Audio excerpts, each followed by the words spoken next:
Moral aristocrática e moral meritocrática, as duas definições da virtude e a valorização moderna do trabalho. Vimos claramente porque o modelo natural algum não pode mais responder à pergunta clássica: o que devo fazer? Não apenas a natureza não é absolutamente vista como boa em si mesma, mas, na maior parte do tempo, temos de nos opor a ela e combatê-la para conseguir algum bem.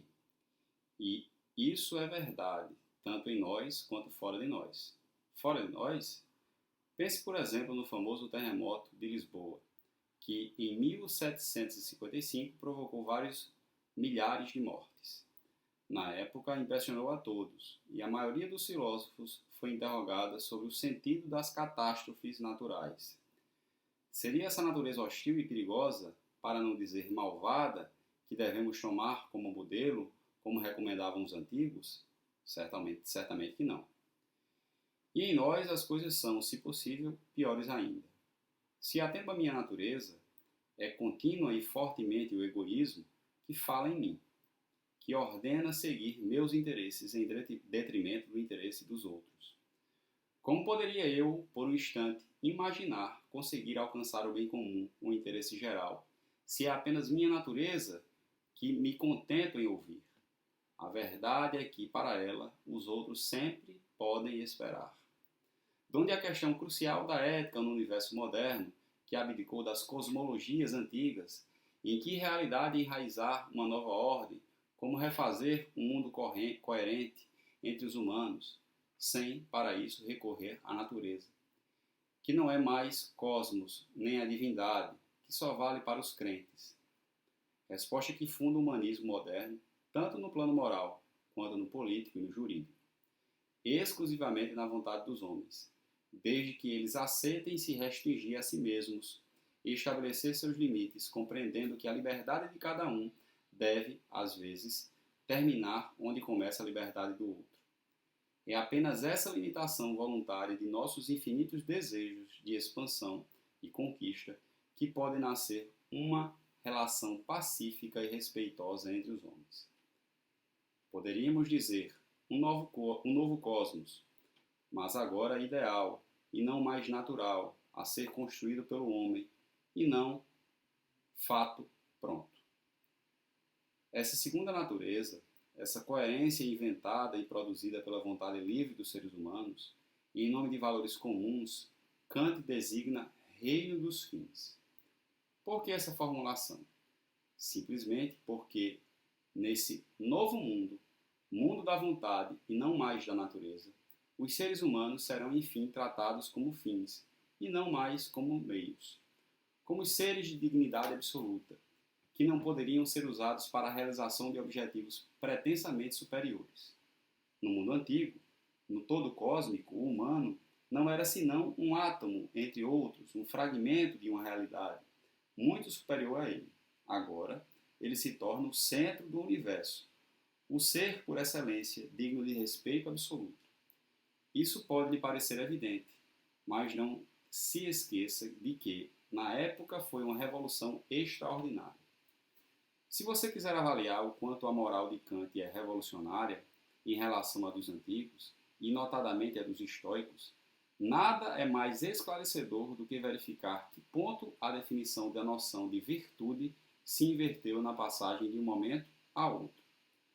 Indo diretamente ao ponto, as sabedorias cosmológicas definiam de bom grado a virtude ou a excelência como um prolongamento da natureza, como uma realização tão perfeita quanto possível para cada ser daquilo que constitui a natureza, e indica, assim, sua função ou finalidade.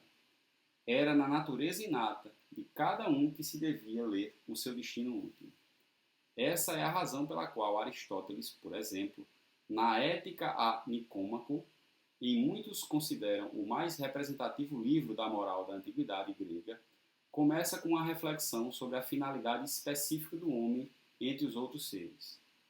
Da mesma forma que, no caso de um tocador de flauta, de um escultor ou de um artista qualquer e, em geral, para todos os que têm uma função ou atividade determinada, é na função que reside, segundo a opinião corrente, o bem, o sucesso.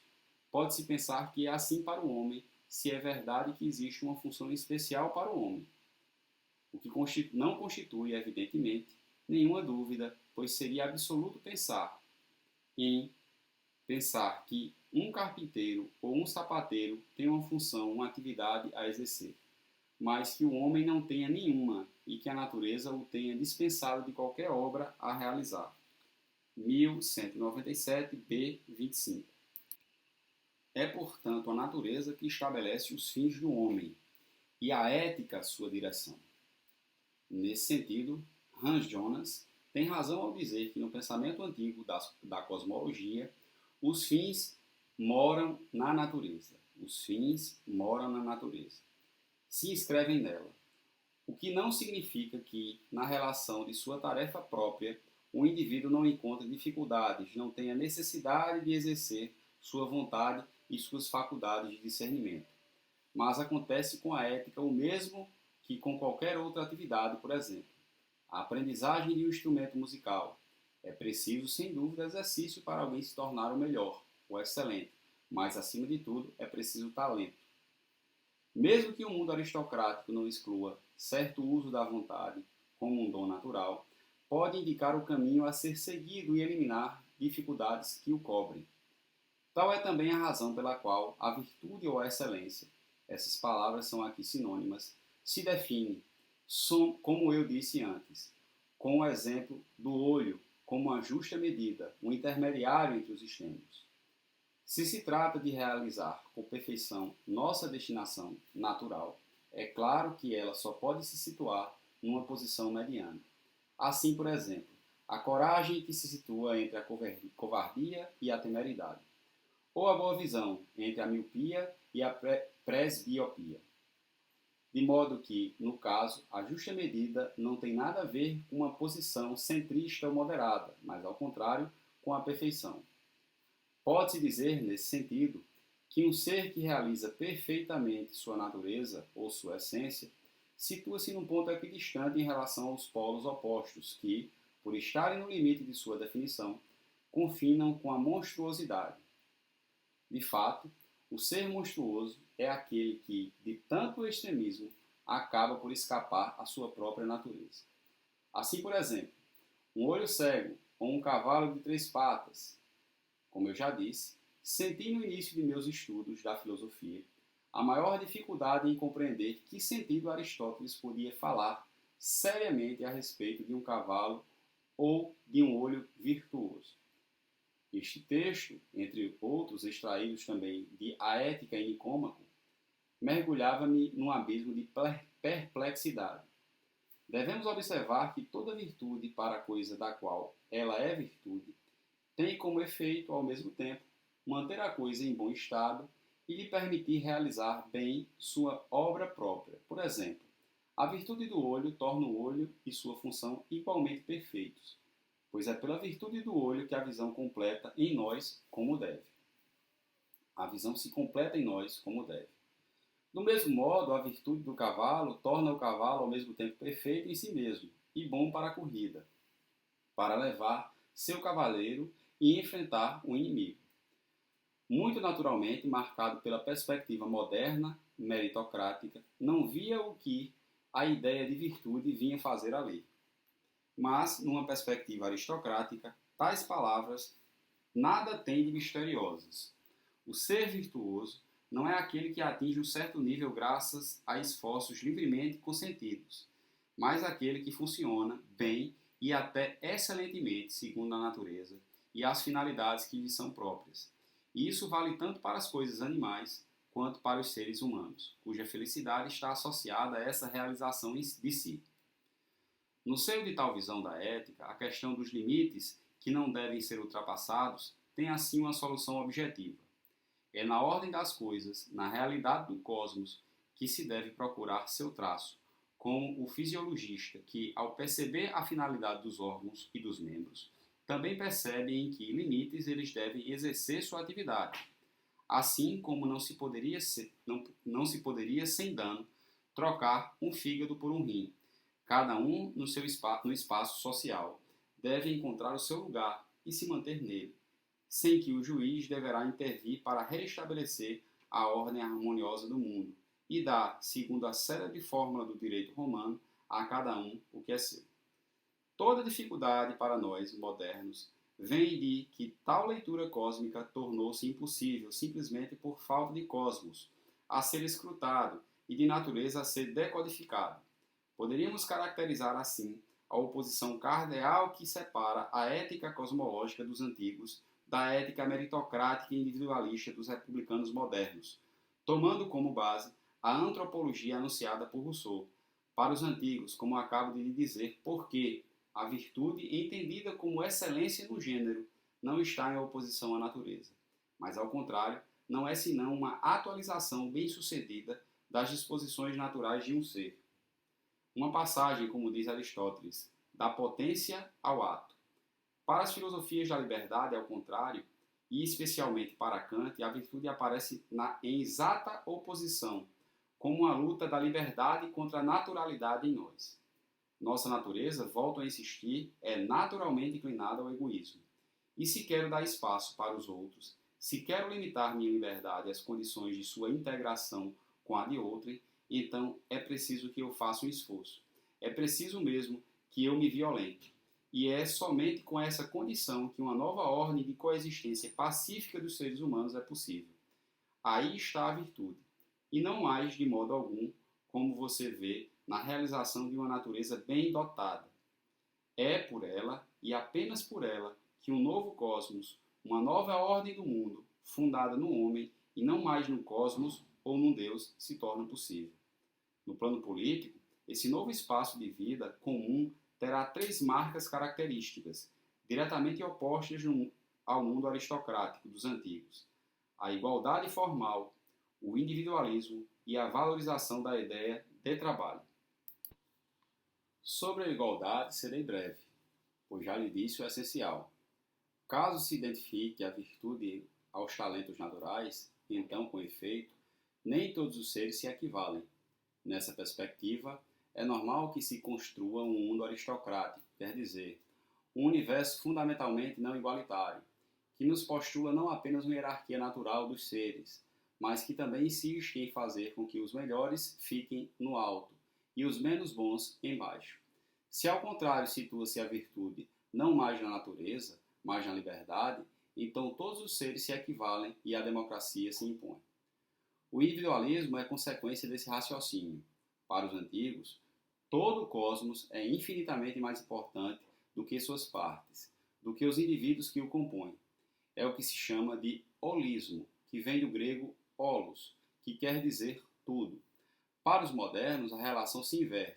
O todo não tem mais nada de sagrado, já que para eles não existe cosmos divino e harmonioso no seio do qual seria necessário encontrar um lugar a se inserir. Apenas o indivíduo conta, de tal modo que, a rigor, uma desordem é melhor do que uma injustiça.